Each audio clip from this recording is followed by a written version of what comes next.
I have a chance to break the deep state. It's about a deep state. The deep state is real in America.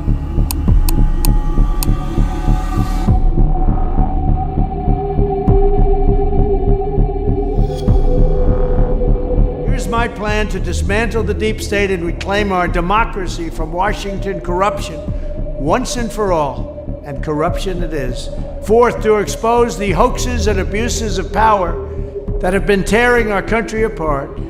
We will establish a Truth and Reconciliation Commission to declassify and publish all documents on deep state spying, censorship, and corruption.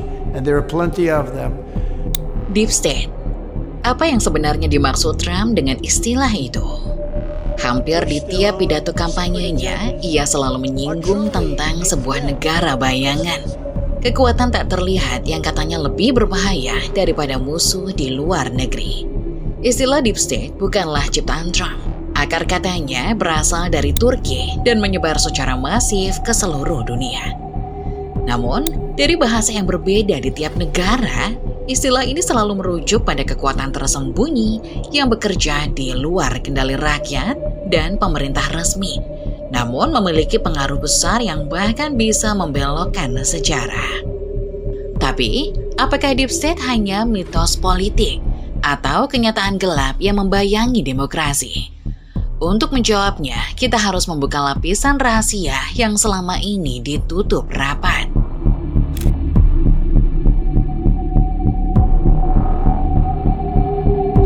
Deep state, istilah yang bergema di mana-mana, tapi samar seperti bayang-bayang. Istilah ini lahir bukan di Amerika, melainkan di Turki dengan sebutan Darin Devlet, yang secara harfiah berarti deep state atau negara dalam negara. Istilah ini merujuk pada jaringan gelap tentara, polisi, bahkan kriminal yang bergerak di luar batas hukum. Mereka tak pernah tampil di depan publik, tapi tangan mereka menentukan siapa yang berkuasa, siapa yang lengser, dan kemana sebuah negara melangkah. Namun, gagasan tentang penguasa tersembunyi ini sudah ada jauh sebelum masa modern. Di Eropa, abad pertengahan, orang menuduh penyihir dan pemuja setan mengatur dunia dari kegelapan. Abad ke-18, kecurigaan beralih ke Freemason dan Illuminati, kelompok rahasia yang diyakini bisa mengguncang kerajaan dan kedudukan gereja. Kini, di era modern, bayang-bayang itu menempel pada agensi-agensi pemerintah, militer, bahkan lembaga internasional seperti IMF dan WEF. Sejauh sejarah manusia mulai memahami politik, manusia terus meyakini bahwa ada kekuatan di balik setiap panggung politik. Lebih besar dari raja atau presiden. Sebuah negara di dalam negara. Bayangan yang tak tersentuh hukum, tapi selalu bisa mengendalikan jalannya satu atau bahkan beberapa negara. Dan Amerika, negeri yang menjunjung demokrasi itu, benarkah mereka juga bergelut dengan cengkraman deep state? Atau justru merekalah sang deep state itu?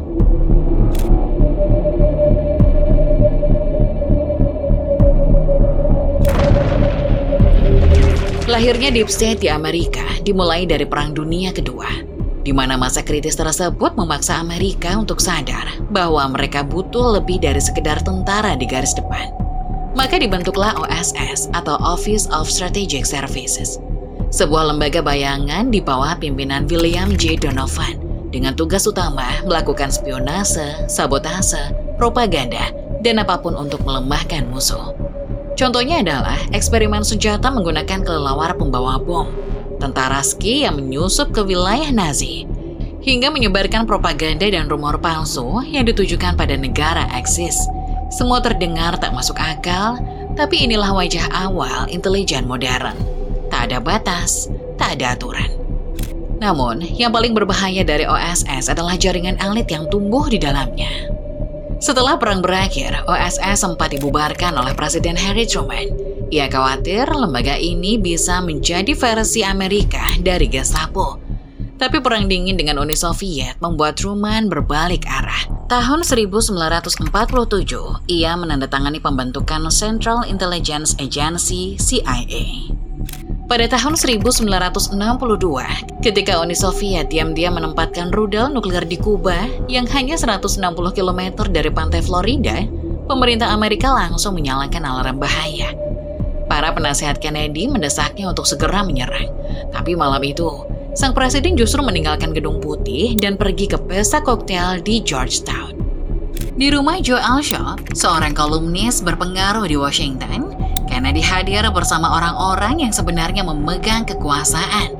Mulai dari William Colby, pejabat tinggi CIA di Asia Timur dan Pasifik, Chip Bolton, mantan duta besar untuk Uni Soviet, Alan Dulles, yang kelak menjadi direktur CIA terlama, Frank Wisner, salah satu perwira pendiri CIA, hingga Hakim Agung Felix Frankfurter.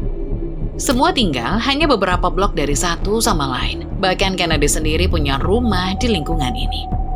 Inilah yang disebut Georgetown Clique, sebuah lingkaran elit yang tidak pernah dipilih rakyat, tapi punya pengaruh lebih besar dari kabinet resmi.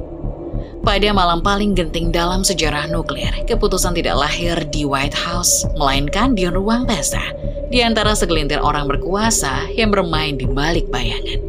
Disinilah wajah Deep State mulai terlihat. Jaringan rahasia yang mabuk oleh kekuasaan yang bisa menentukan arah dunia tanpa perlu meminta mandat demokrasi. Namun pada 1963, hanya sebulan setelah tewasnya Kennedy, Harry Truman menuliskan surat kepada Washington Post yang mengecam lembaga yang ia ciptakan sendiri. Ia menyesali bahwa keberadaan CIA sekarang justru menjadi bayangan gelap yang menodai demokrasi Amerika. Sebuah penyesalan yang datang terlambat karena mesin rahasia itu sudah terlanjur hidup.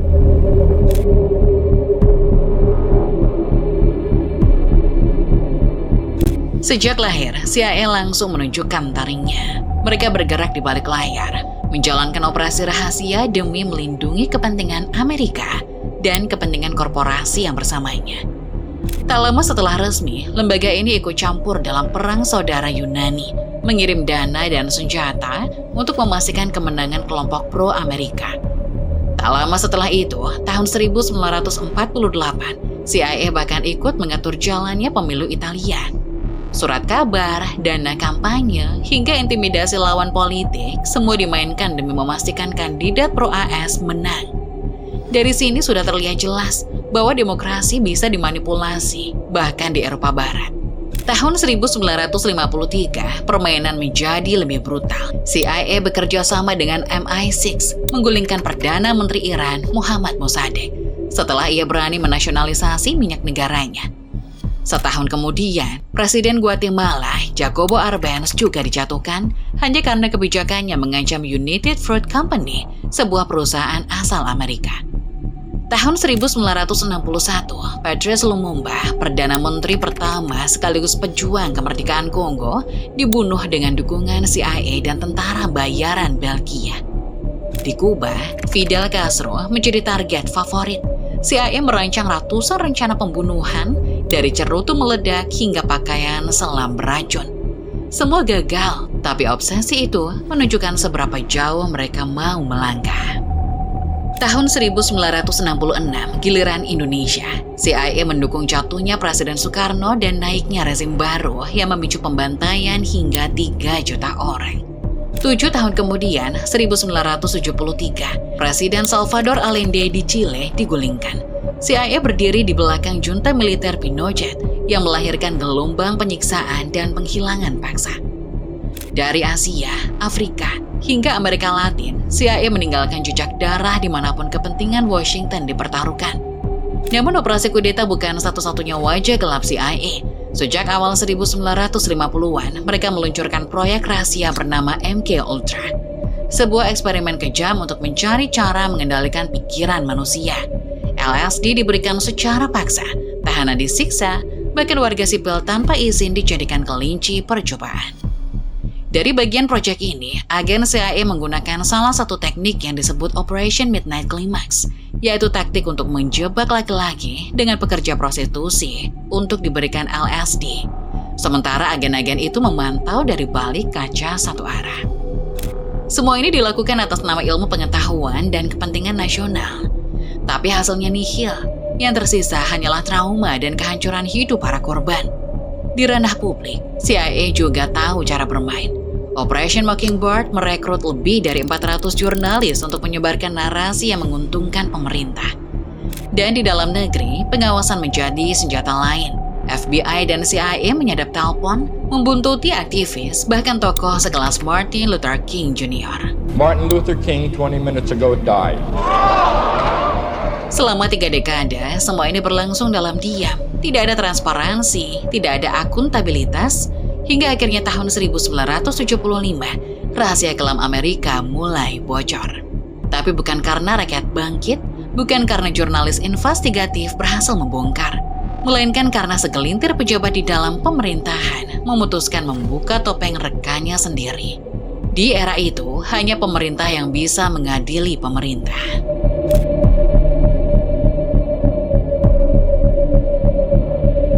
The senators seemed unimpressed. Perhaps it was because they already knew too much. After 5 months of closed-door investigation, most of the senators now agree with Chairman Frank Church that the CIA has indeed been a rogue elephant out of control. Tahun 1975 dicatat sejarah Amerika sebagai Year of Intelligence. Tahun di mana rahasia yang selama ini terkubur akhirnya diseret ke cahaya. Di tingkat Dewan Perwakilan Rakyat, lahirlah sebuah komite khusus bernama United States Senate Select Committee to Study Governmental Operations with Respect to Intelligence Activists.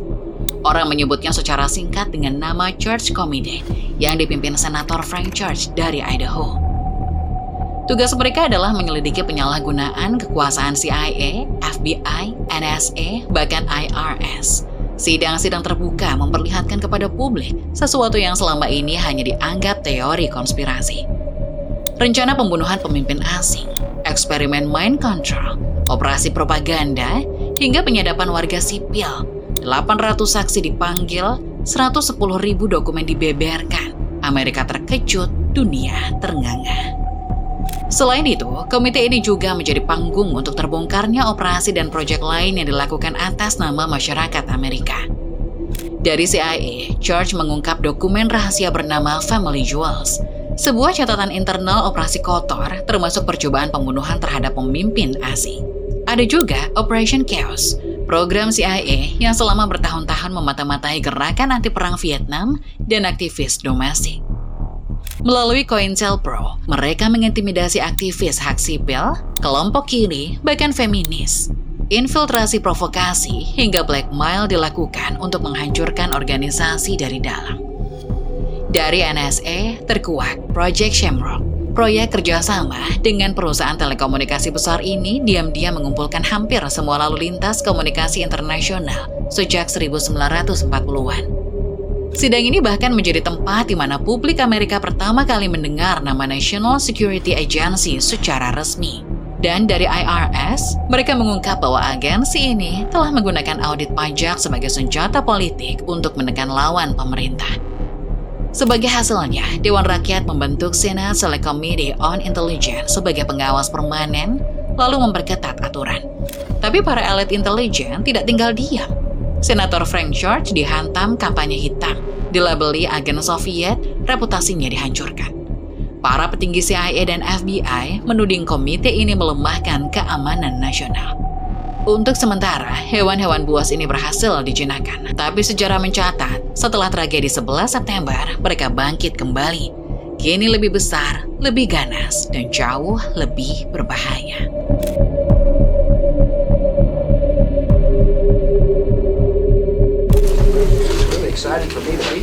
Pagi itu, di sebuah ruang kelas di Florida, Presiden Bush duduk tenang di antara anak-anak yang membaca cerita.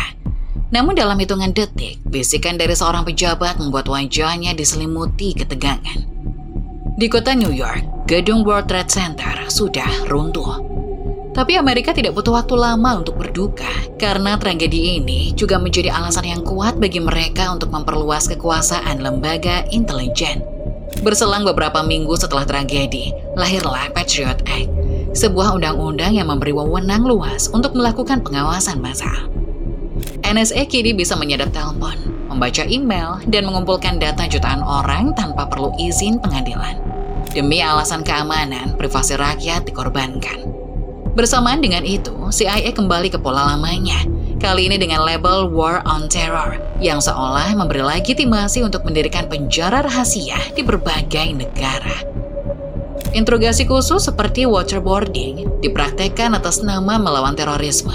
Dan di langit Timur Tengah, mereka menerbangkan drone bersenjata untuk berpatroli, sekaligus mengeksekusi target tanpa proses pengadilan. Tapi bagi sebagian orang, tragedi ini menyisakan pertanyaan besar. Mereka percaya 11 September bukan hanya serangan teroris. Ada yang meyakini ini adalah momen yang sengaja dimanfaatkan, bahkan mungkin dirancang oleh Deep State Amerika.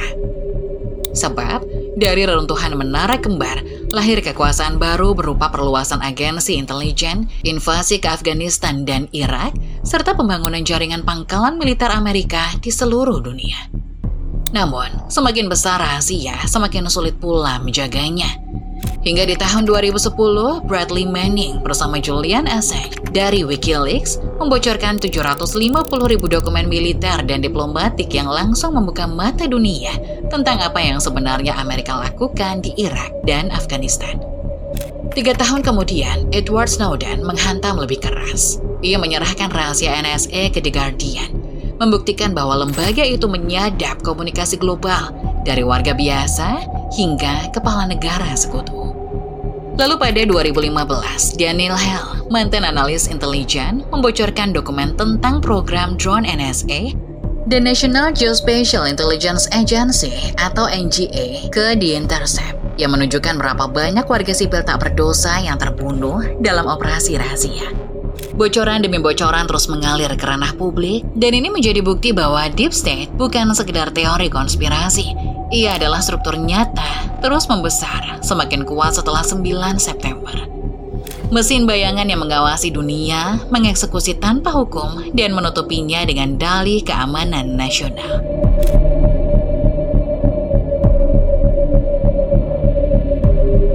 Seiring waktu, istilah Deep State mengalami pergeseran.